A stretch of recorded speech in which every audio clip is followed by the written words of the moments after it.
சிறுகடி காசி அடுத்த வர எபிசோடில் பார்த்தீங்கன்னா இந்த மாதிரி அண்ணாமலையோட ஃப்ரெண்டு பரசு வீட்டுக்கு வராங்க. வீட்டுக்கு வந்து பேசுகிறாங்க. அப்போ வந்து பார்த்தீங்க அப்படின்னா இந்த மாதிரி நான் வந்து பேரம்பேத்தின்னு சொல்லிட்டு எல்லாத்தையும் பார்த்துட்டேன் அண்ணாமலை, நீ தான் என்னை பார்க்கல அப்படின்னு சொல்லிட்டு போயிடுறாங்க. உடனே வந்து முத்துக்கிட்டேயும் ரவிக்கிட்டையும் அண்ணாமலை போய் சீக்கிரட்டாக பேசி உங்கள் குடும்ப வாழ்க்கையை ஆரம்பிங்க, நீங்கள் வந்து எப்போ வேணாலும் சம்பாரிச்சிக்கலாம், செட்டில் ஆகிக்கலாம், ஆனால் குழந்தை வந்து லேட் ஆனால் கிடைக்காது அப்படின்னு சொல்கிறாங்க. இதை வச்சு நினச்சி பார்த்தீங்கன்னா முத்து போய் மீனா கிட்ட பேசுகிறாங்க. மீனா என்ன சொல்கிறாங்க அப்படின்னா, உங்கள் மேலேயும் உங்கள் அம்மா பாசமாக இல்லை, அப்படி இருக்கும்போது இந்த குழந்தை பிறந்தா அந்த குழந்தை மேலேயும் கண்டிப்பாக பாசமாக இருக்க மாட்டாங்க. அது மட்டும் இல்லாமல் இந்த குழந்தைக்கு ஒரு அந்தஸ்து வேணாமா நம்ம இந்த வீட்டில், அப்போ நம்ம நல்ல முன்னேறி நல்ல நிலைமையில் இருக்கணும் அப்படின்னு சொல்லிட்டு மீனா வந்து முத்துக்கு புரிய வைக்கிறாங்க. இதனால் நீ சொல்கிறது கரெக்டு தான் சொல்லிட்டு முத்துவும் ஏற்றுக்கிறாரு. அதனால் குழந்தைக்கு 2 பேரும் வெயிட் பண்ணலான்னு சொல்லிட்டு முடிவு எடுத்திருக்காங்க.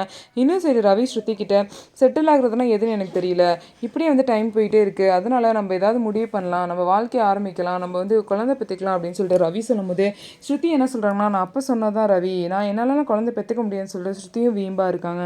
இதுக்கப்புறம் என்ன தான் நடக்க போகுது, ஸோ யார் தான் ஃபஸ்ட்டு குழந்தைய பெற்று கொடுக்க போகிறா அண்ணாமலைக்கு அப்படிங்கிறத வெயிட் பண்ணி பார்க்கலாம். நம்ம வீடியோ உங்களுக்கு பிடிச்சிருந்தா நம்ம வீடியோவை லைக் பண்ணிவிட்டு பாருங்கள்.